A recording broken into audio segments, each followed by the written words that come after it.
My name is Dave Miller. I am the Program Director at the Mississippi Alliance of Nonprofits and Philanthropy, and this is our weekly webinar, so welcome.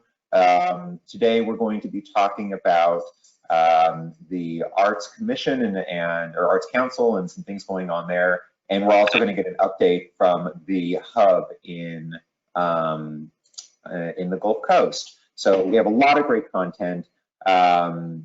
I do want to, as we have done, we are in a trying time, and although there is a lot of joy in this room today, which we love, and it's a beautiful day outside, I do want to take a moment and acknowledge the upwards of 61,000 people who have passed, both from COVID-19 and in Mississippi, we've also been dealing with some disasters locally. So I think it's important that we take a moment of silence to acknowledge the passing of those souls.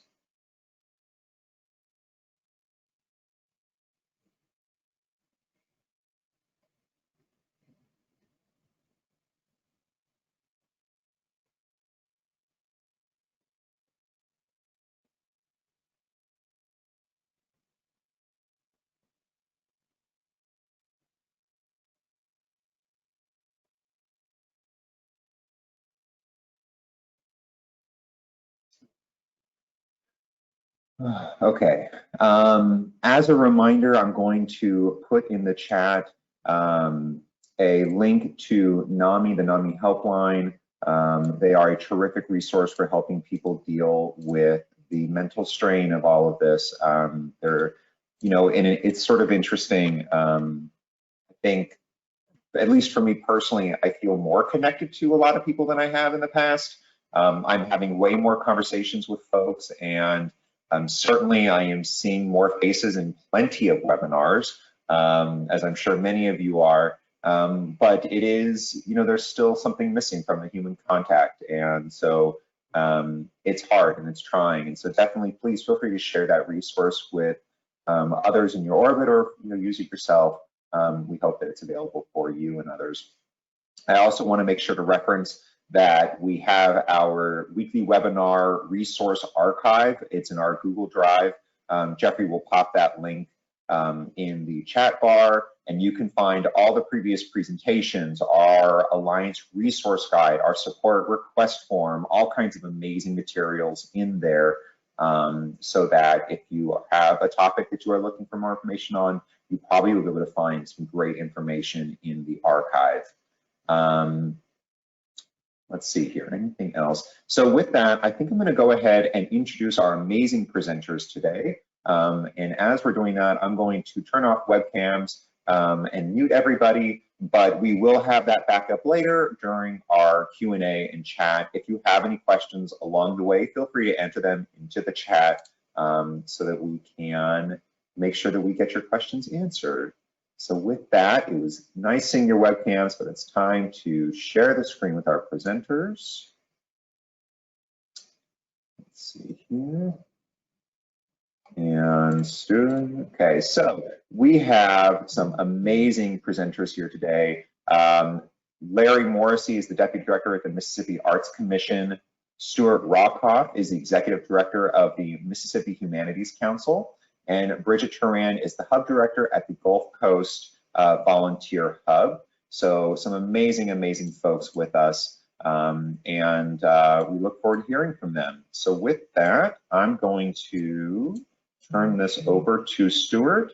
Feel free, Stuart, to go ahead and share your screen and tell us what's going on. Yeah, actually, Larry's going to begin. Oh, I'm sorry, Larry. Thank you. Yes.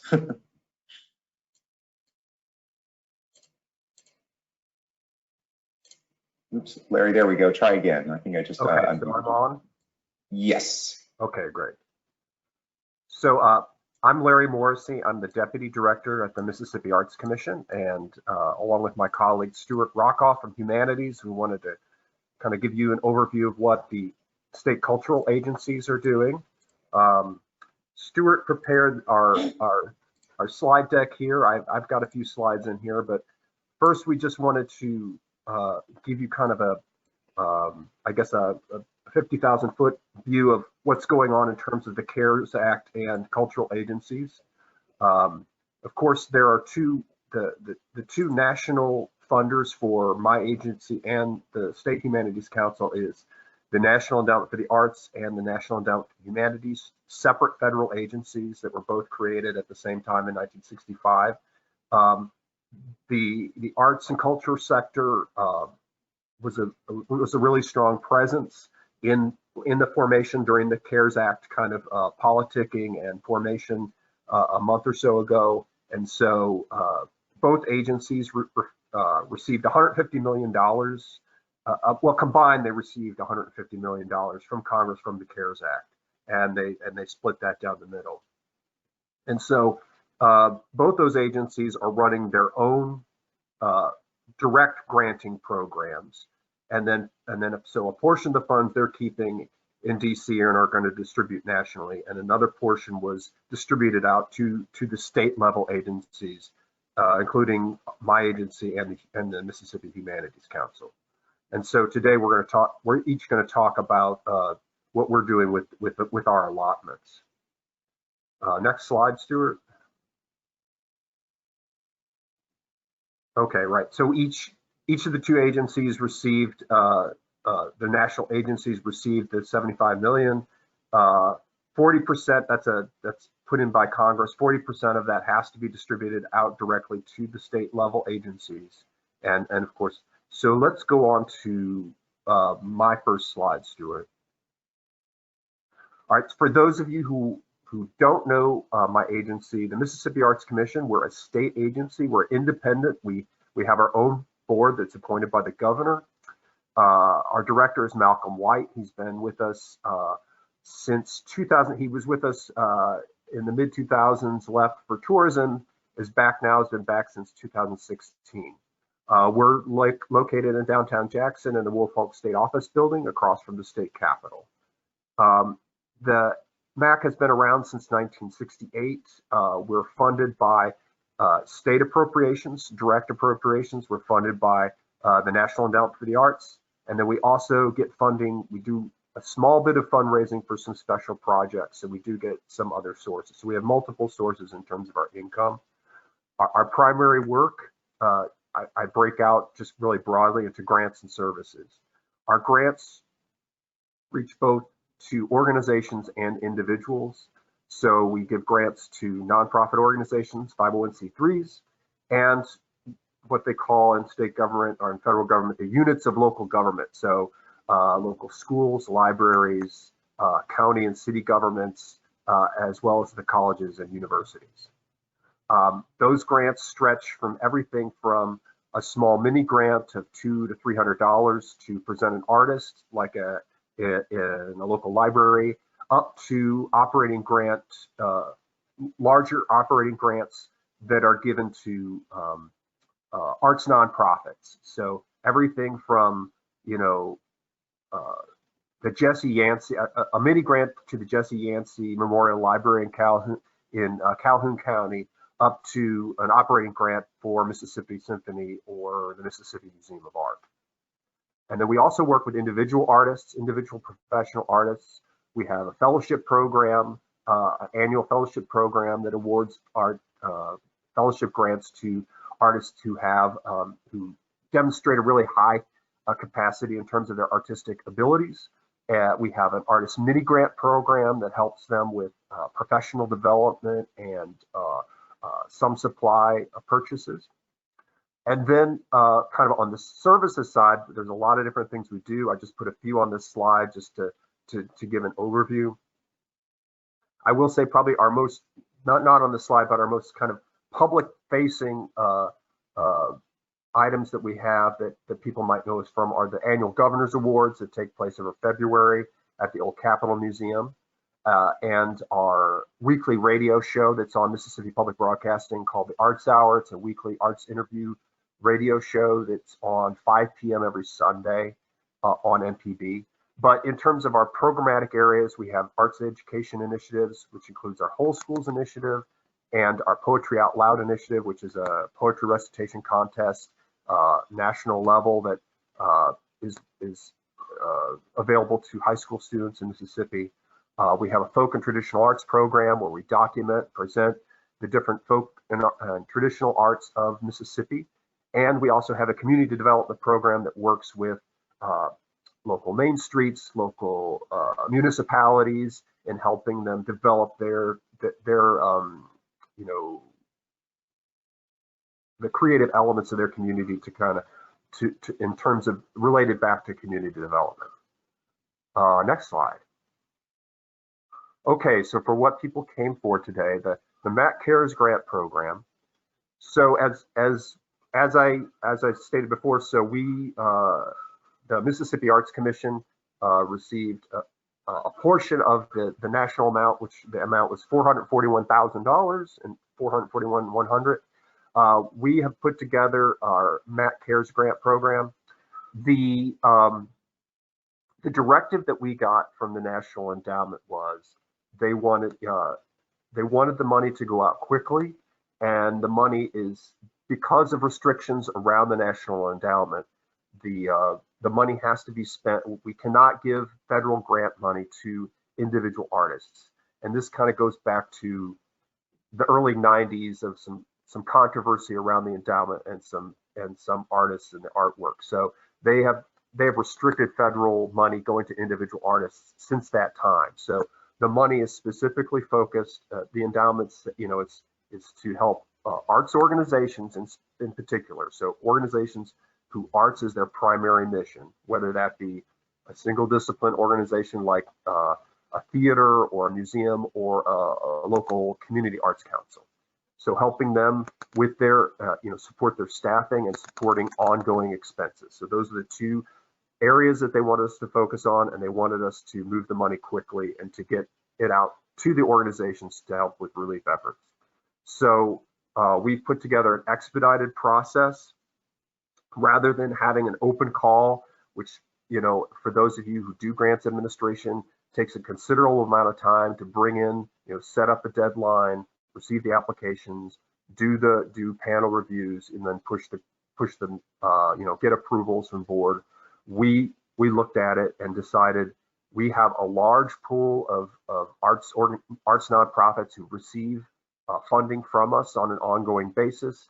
They are adjudicated on an annual basis through our operating grant program. It's a very rigorous, large application that gets into all facets of their programming and how they run. So we utilized that.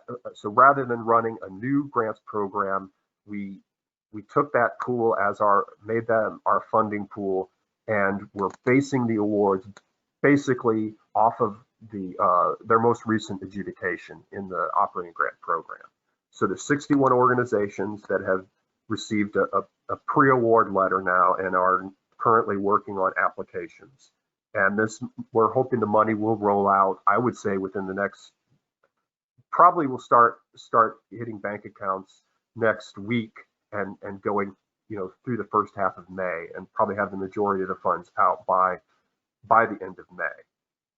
So that said, so that's what we're doing currently. We've got some plans for some additional opportunities. We see some money on the horizon for some additional money that we can tap, that we're working on right now, and we're very focused on trying to figure out a way to bring individual artists into provide some kind of opportunity for that. So we're working on, so that's to come, to be announced. Last slide for me.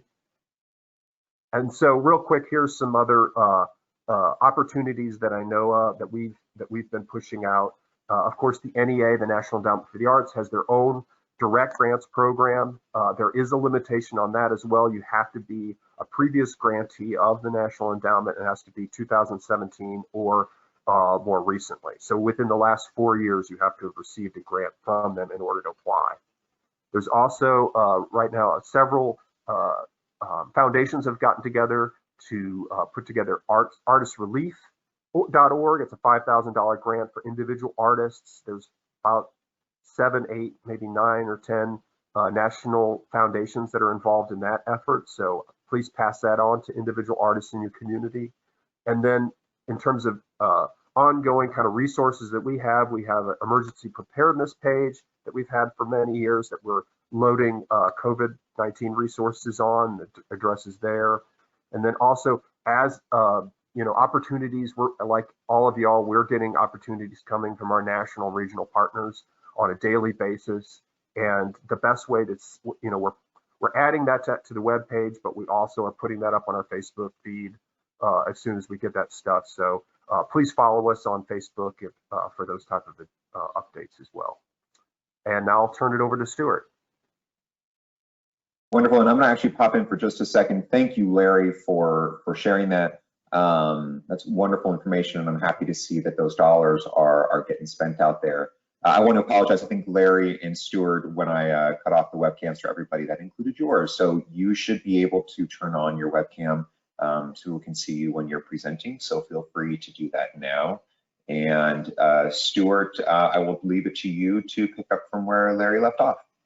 Is your screen zoomed? I mean, is it? Can you see the entire thing, or is part of my thing cut off? I think I hit a random button and it. Yeah, if you zoom out a little bit, there should be a button on the side panel. You should be able to zoom back out. Yeah, there we go. All right, sorry about that, folks. I haven't been at my work keyboard in like a month and a half, so obviously I'm still figuring it all out. It's good to be with people, albeit virtually.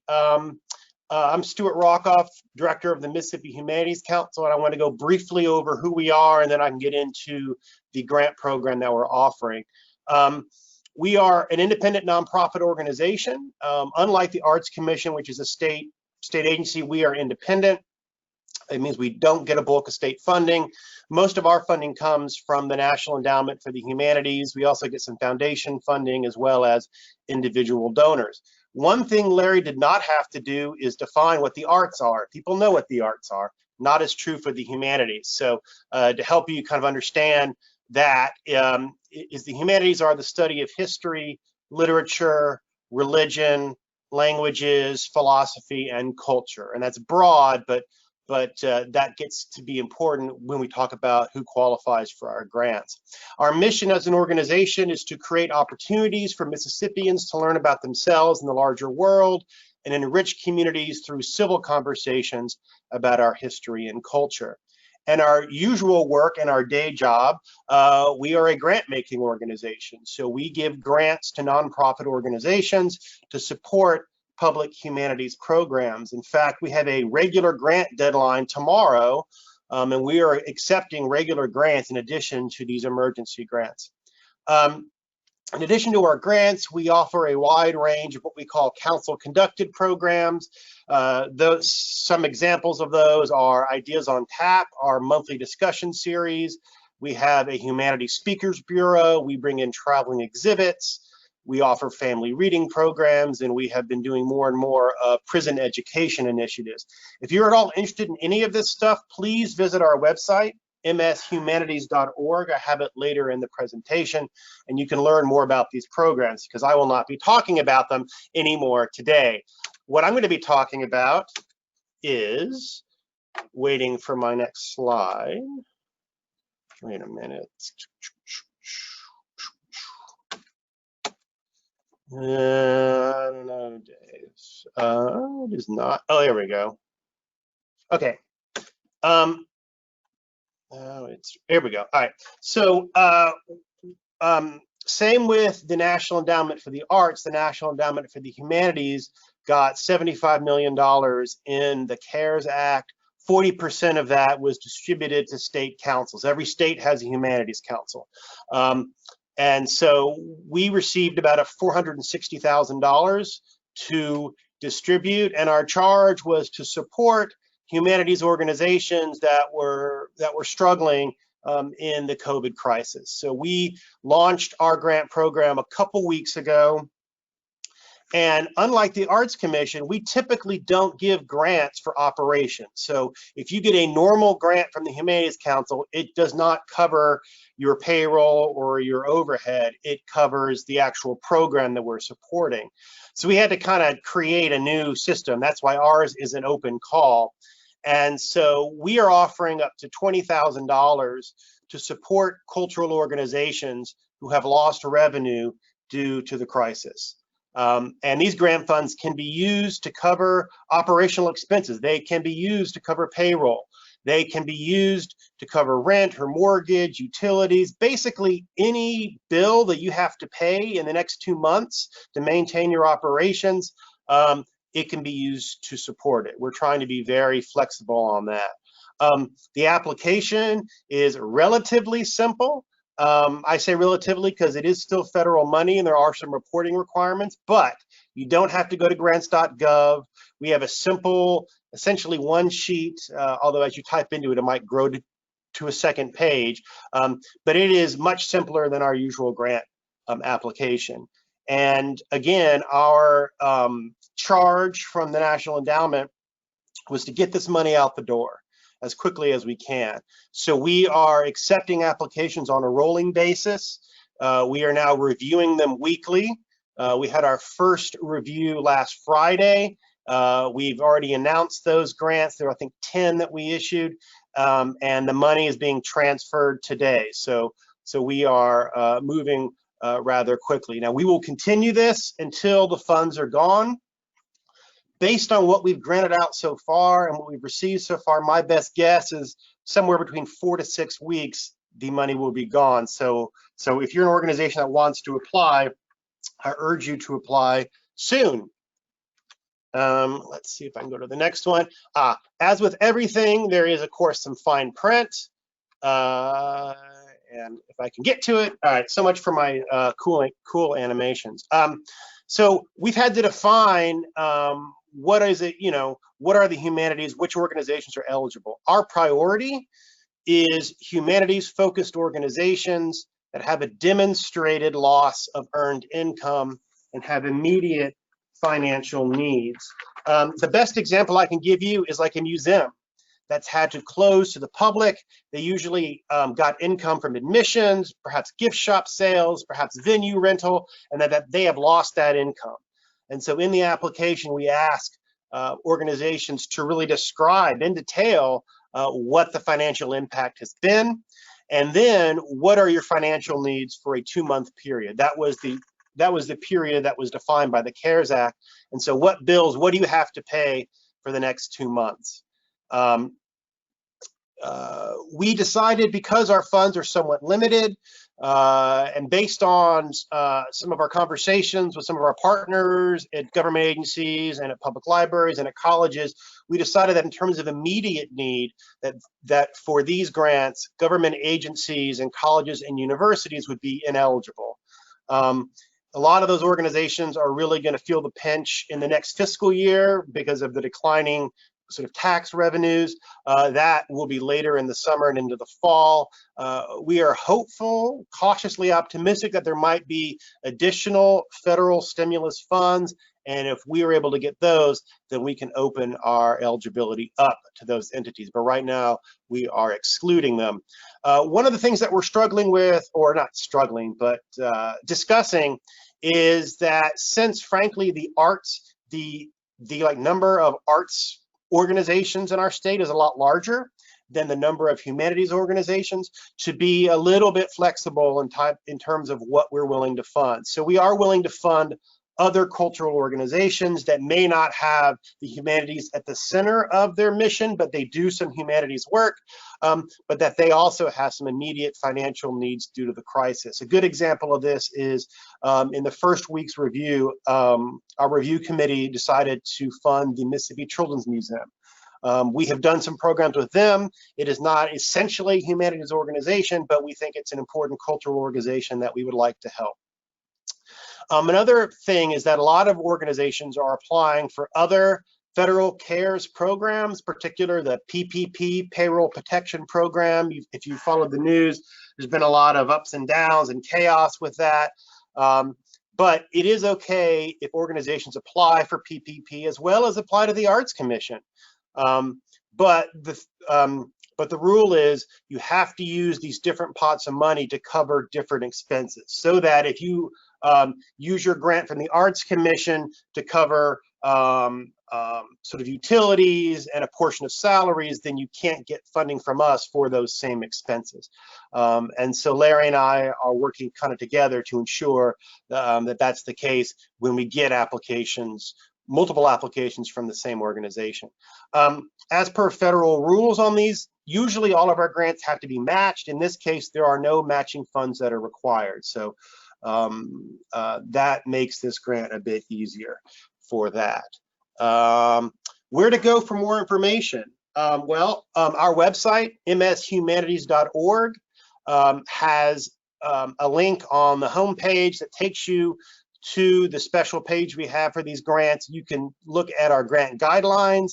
You can download our application form. It is a Word document there. So that would be the first place I would send you. We strongly encourage organizations, if they're interested in applying, to contact us in advance. Again, we can tell you before you go down the road too far whether your organization is eligible. Also, there are some sort of rules about what sorts of expenses we can and can't cover. So it's always good to contact us in advance, and we can talk to you sort of before you sort of begin. We are happy to read draft applications and give feedback. And the more grant review committee meetings we have, the better sense we have of what they're looking for and how to strengthen your application. Like so many of us, we are working from home. So if you try to call our office number, you're going to get our voicemail. So the best way to reach us is via email. And so there is my email address there, srockoff@mhc.state.ms.us. The rest of our staff's emails are available on our website. Carol Anderson, our assistant director, is also working closely with me on the grant program. We are in constant communication, so if you contact one of us, you're essentially contacting both of us. That is my cell phone number. And so one of the drawbacks of working from home and having my cell phone number out there is I now have to answer all of the spam calls that come because it might be a prospective grantee, and so I want to make sure that I answer. So please start speaking quickly, because if you don't, I'm going to hang up because I'm assuming that it's a robocall. Also, another potential sort of resource for larger organizations, larger museums in particular, is the National Endowment for the Humanities is offering their own emergency cares grant program. They announced it a week or so ago. They give grants up to $300,000. There are, I think it's based on the size of your budget. Their deadline is May 11th. So if you are a museum and your needs are far greater than our $20,000, I would strongly encourage you to go to NEH.gov for more information on their grant program. And because of the short turnaround and the big demand there will likely be, it might be hard to get a hold of an NEH program officer. So if you're planning to apply to NEH, you always can email me. I've got a little bit of experience of kind of helping folks with that process. And so I'll be happy to be a resource for that as well. And finally, let me just want to sort of conclude on this point. And, you know, one thing I've sort of realized in this in this crisis, there is literally need everywhere. And so it can be a bit overwhelming to think that of all the great work that organizations do that we are not able to support with these grants. But what's kind of given me kind of a sense of purpose is understanding that the reason why we are doing this, both MAC and the Humanities Council, is that this is a way to help preserve our cultural resources, the things that make Mississippi unique, and to really enhance our quality of life, so that we hope when this crisis is finally over, that these cultural organizations that are so important to us are able to continue. And so that's why we're doing what we're doing. And that's it, Dave. Stuart, thank you so much. And I want to reiterate a couple of points. One is that, you know, Mississippi is, if we're not known for anything else, it's certainly our art, although we are known for other things. That's lovely. But your arts are a core part of how we identify ourselves. And I think it's fantastic that this funding has become available and that it is being used so aggressively. And I appreciate all the work that you and your team and Larry are doing to help get that money out there into the hands of folks who need it, so that when the world resumes to some kind of new normal, we can pick up the arts right where we left them. So thank you. And I also want to reiterate, for as many webinars as a lot of us have been on, I thought you brought up a really important point, which is The general rule of thumb when you're getting funding is no double dipping. They're really going to be looking for people to be able to prove how the dollars are spent, and they want to make sure that people are not taking advantage of the system. So if you are getting dollars from other places, make sure that you have a clear distinction between how each of them are being used, and definitely no double dipping. So thank you for bringing that up. With that, we have a little bit of time left, actually. So Bridget, before we get to you, I am going to open it up to everybody to ask some questions. So I'm going to allow everybody to unmute yourselves, and feel free to pop questions in the chat below, or ask, and we'll take a few minutes of questions.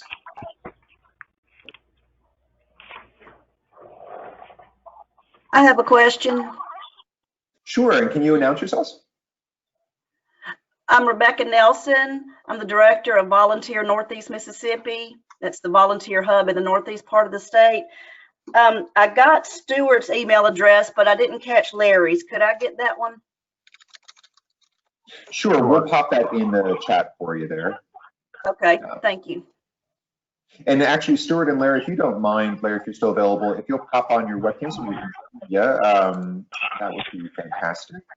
I see a question from Pamela. Stuart, what is the average amount granted through the CARES Humanities grant? Yeah, and Dave, I can't unlock my camera. I think maybe you might need to really want to see me, but I mean, I did put on a collar shirt after all, so you know. So Pamela, we've only gone through one grant round, so I think an average might be a little bit misleading. Basically, the grants, what our grant review committee really factors in is, you know, what is the size of the need and what is the annual budget of the organization. So for our first round, we gave out several $20,000 grants to larger institutions that have large budgets and large needs. Smaller organizations that may not have many paid staff have had smaller requests. So I think that's a better way of understanding how we're going about this rather than thinking about an average. And I'm happy to talk with you one-on-one afterward about O'Keefe. Stuart, there was a question that came up around if there's a need for you all to get help identifying organizations to give money to. Are you at a point where you are trying to get rid of the dollars and you need to do so against a timeline, or are you receiving enough requests where it's really left up for folks to come to you at this point? Well, it's hard to tell because it is a rolling deadline. We definitely have money still available. We definitely want to keep getting the word out. You know, we track which congressional districts are getting the grant so far, and I'll just tell you that we granted in 3 of the 4 districts so far, not yet in the 1st district. So we're making a special tailored outreach to organizations in North Mississippi that sort of would be applicable.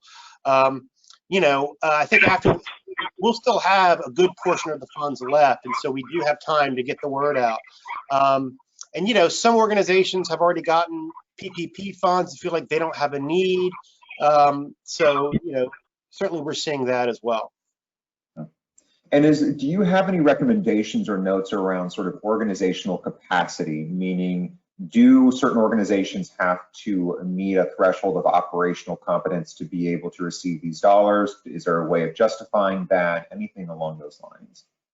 Well, partly because of who we are as an organization. We've worked with so many different organizations around the state. We have relationships with so many of them. So the folks who've already worked with us and have already handled our grants, we don't have any real concerns. Obviously, we check all the grantees against the federal sort of debarment list to make sure they're eligible to receive those funds. You know, we've always taken pride in being a sort of capacity building grant maker. So if there's a small organization that we can help, and this might be their first grant from us or the first time getting federal money, we are happy to help them through the process. So no, I mean, as long as they're legally eligible to receive the funds, we're happy to work with them. Wonderful, that's great. So with that, again, I got a real quick question, Dave. I'm sorry. Well, one, Larry, Dave, Larry and Stuart, if there's information that you'd like us to publish, if you would send it to Caitlin or Monica. This is Gary from Volunteer Mississippi. If you would send that to us, we'll push it out to all the hubs and make sure that it gets disseminated via our network today, if you want. Okay, great. Who would that point? Type an email address in the chat, and then I could do that, and I'll send it before I eat lunch today. All right, I'll send you my email, and we can start with me. Great. And then the second part is, and this is for both of you, Larry and Stuart. I'm thinking about the artists in residence who were college students, graduate students who look forward to summer doing weird. If you are, we have some background noise. Let's see here. You'll make sure stop if you're not asking questions. Thanks, Gary. Would a college student who's doing a conference that got canceled be able to reach out to you and say, I still want to be able to do this, but now I have to do it virtually. Can I get money that way because my conference isn't paying me?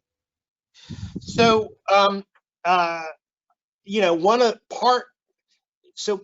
part of the instructions from NEH that we got for this money was to also use it to support programs that were in response to COVID, so like virtual programs. What our grant review committee has decided to do is to prioritize the kind of emergency operations grants.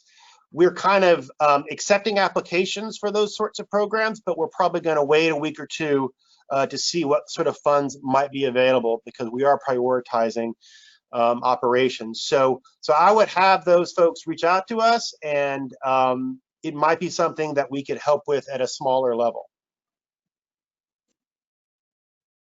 Wonderful. All right, with that, I'm going to go ahead and turn it over to Bridget. So Bridget, the floor is yours, and if you have the ability to turn on your webcam, if you'll do so, that would be lovely. Hi, everyone. I am Bridget Turan, the Volunteer Hub Director for the Gulf Coast, which is one of 8 hubs in the state. This is a program. I fall under the Gulf Coast Community Foundation here on the coast, and we're located in Gulfport, Mississippi. I started in January of 2019, and before this job, I did fundraising and events with the March of Dimes for about 1.5 years, which is actually what brought us to the coast. My husband was in the Air Force and he retired, and so I got this job, which is what led us here. His family's here, so that's another reason we came. We have an 11-year-old son who we are currently learning how to homeschool, and we have a 20-year-old who's a fireman in the Air Force, and he's stationed in Cannon, New Mexico. Some highlights from my area is the first part of April, Feeding the Gulf Coast. They had a large event, and they fed about 400 to 500 families, and it was a drive-through pickup event. And they had about 20 volunteers that it came to that event. And then another nonprofit that I'd like to highlight is called Extend a Hand, Help a Friend. He's kind of my #1 go-to nonprofit right now in this area, and I actually learned about him on the local news one day when this first started. He's setting up locations to feed children and seniors. They're delivering food to seniors as they learn that seniors are in need. Actually, not long ago, one of my MEMA directors reached out and needed help with a senior in the Long Beach area, and so I directed that gentleman to Jeffrey with Extend a Hand, Help a Friend, and he helped immediately. So he's kind of been my go-to in this area, a nonprofit that I actually never even knew existed until I found him on the news. So that was kind of neat. The main challenge here is obviously large groups of volunteers due to all the restrictions and a lot of people not wanting to get out and help in the current situation. I am trying to make sure when organizations do need large groups that they are taking all the precautions with masks and hand sanitizers and gloves. And my main goal for this area is to continue to add nonprofits to the Gulf Coast Hub.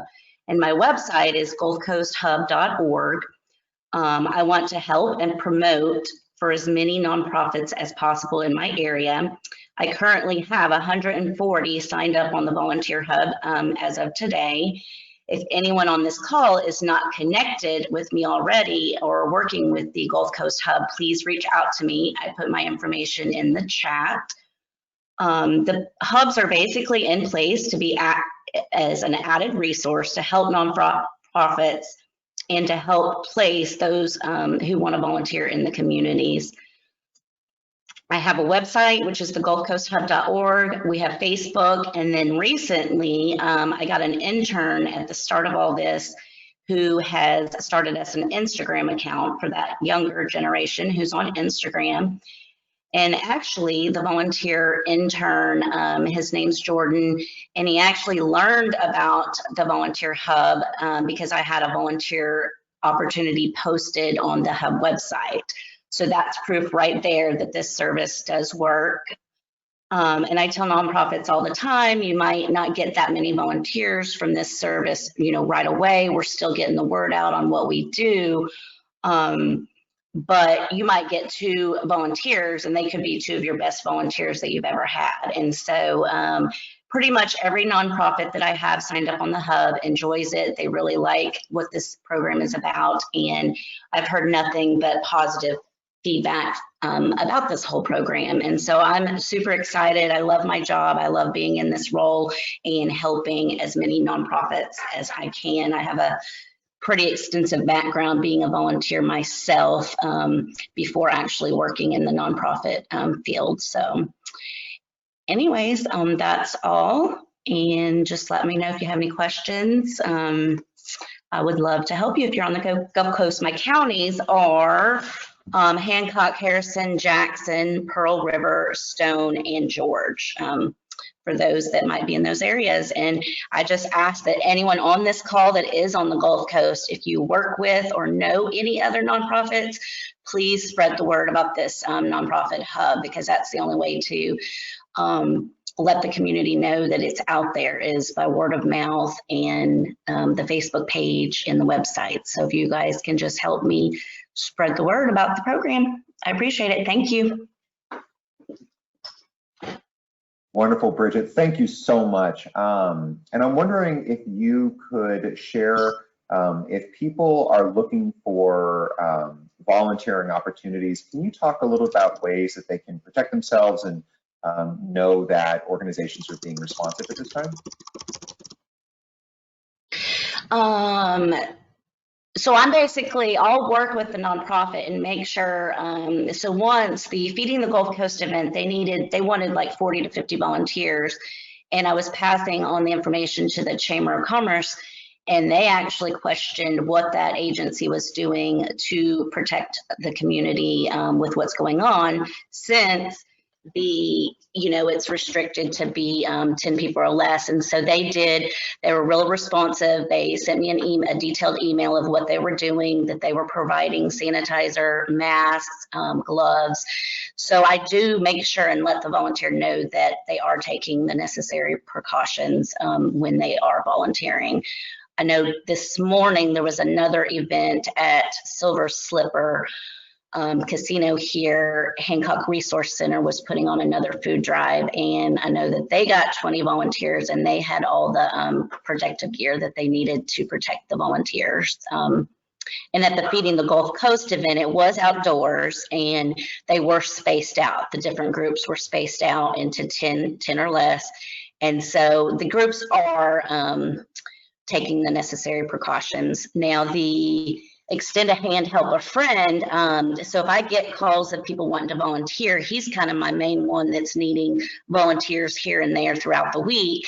And he actually told me they are sticking with the 10 or less volunteers. So everyone is following those guidelines. And I do let the volunteers know, if they're wanting to help, that the organizations are following what they're supposed to be doing for the orders that we've been set in place.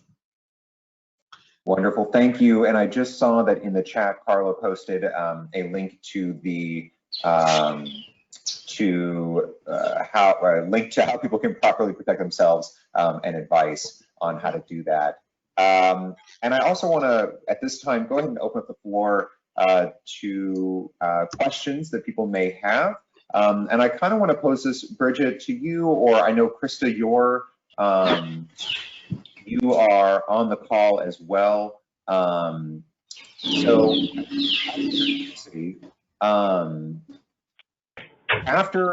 If the governor declares the state open for some businesses, will the volunteer safety guidelines continue? Do you have a sense of when those changes may be put in place? Is this something that you anticipate being used for the foreseeable future? Can you talk a little bit about sort of, even though some places may be opening, what that system and structure looks like for volunteers in the state? Well, I can speak to that a little bit. This is Krista with Volunteer Mississippi.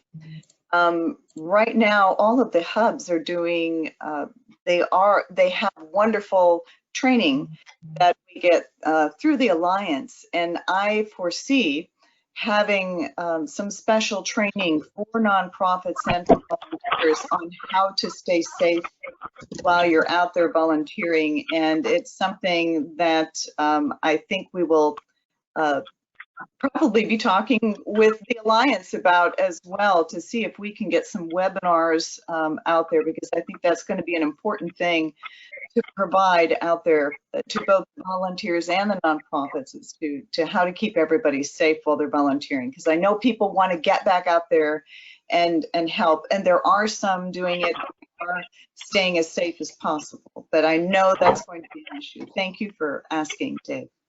Yeah, absolutely. Wonderful. Okay, well, with that, let's open the floor. We've got about 5 or so minutes for any and all questions that you may have for our presenters. So feel free, you should be able to share your webcams now, and you should be able to take yourself off of mute. As a reminder, if you're not speaking, if you will keep yourself on mute so we can limit background noise. So thank you all, and I'm glad to see Stuart there and Bridget popping up. So if y'all will raise your hands just so we can see who you are. Wonderful. Okay, the floor is yours. And Larry, there you are as well. Thanks for taking the time today. Hi. The chat. Go ahead. This is Lori from Crime Stoppers on the Coast. We cover 7 counties. Bridget does a great job on the coast. I want to give kudos to her. I also want to, whenever we get back to our norm, whatever our new norm is going to be, whenever we don't have to wear a face mask all the time, get out of your comfort box and get out of your office and go to some of these meetings, especially nonprofits. I have met so many wonderful people and have been able to help so many people in our community. Of course, Crime Stoppers covers such a great, huge area with 7 counties. And Bridget and our free health clinic, smoking, non-smoking, the group that covers that, just homeless. So many people I've met, I've been able to put with other people. We were able to help a homeless child from one of our county schools. So it's easy to stay in our office. But we need to get out and meet these nonprofits, grab their business card so that we can help people in our community. Thank you for everything you do. Thank you, Lori. I completely agree. There's a way to volunteer and be safe, and it's incredibly important. It's something that Mississippi should take a lot of pride in, and we definitely should continue. Any other comments, questions? Hi, this is Charlotte Brown from Gulf Coast Center for Nonviolence. Hey, Charlotte. Hi, I just wanted to give a kudos to Bridget as well. She is very helpful to us all the time. We use her hub, and I lack a lot. I don't send her stuff like I should, but every time I do, she's always, she helps us a whole lot. We are the only women and children's abuse shelter on the Gulf Coast for the 6 Florida counties. And currently we are in need of towels.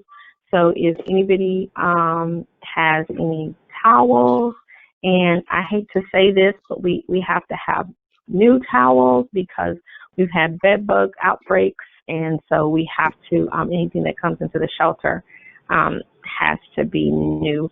So, but if anybody has any towels that they can donate, they can call 436-3809 and just let, someone there know they can come pick them up. But I enjoyed this weekly. I'm going to have to leave and go to the Jackson County Coalition, but I love this alliance, and I appreciate you guys for keeping us in touch and in tune while we're all working from home and keeping us updated on the information. So thank you so much. Bridget, I really would like to get the information on the Helping Hands feeding for the seniors over in Jackson County. I will touch base with you after the call. Thank you guys so much.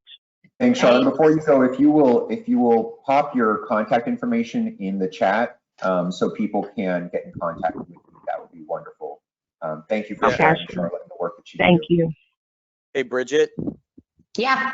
Can you coordinate that request and information and get that to me? And I will put out a flyer that we can then push to make sure that we get it out. Okay. Thanks. Yeah. Wonderful. And we have just enough time for probably 1 or 2 other comments, questions. My name's Alicia Jones, and I'm with the Mississippi Tobacco Free Coalition of Harrison County. And I just want to thank Lori for what she said. I also want to commend Bridget. Bridget is definitely the go-to. When I first started in this job, she got me so many presentations. She's always telling me about volunteer opportunities because I love to volunteer, whether it's associated with my job or not. Our job is basically to go out in the community and talk about clean air, assist people with not smoking, and any resource needs they may have. And I just wanted to give a plug to the whole state because I know there is a hub that covers pretty much the whole state. We also have project directors, which is what I am. I'm the project director throughout the whole state. Please, please, please reach out to us for resources and material. We had a really good training yesterday, and basically on the training they were talking about. Oh no. Because in my area, I have casinos. Casinos really wanted to, this would be like combat COVID-19 and air quality for them to go non-smoking. I know that's a big push. I know it's a big drawback depending on who you are and what side of the fence you stand on. But that conversation is up in the air right now. So I will put my contact information in the box, and I can link you to any project director that covers your county. Some cover 2 to 3 counties, depending on the population size of the county. So I just want to commend the hub for all that they do. Commend Bridget. She is phenomenal. Thanks.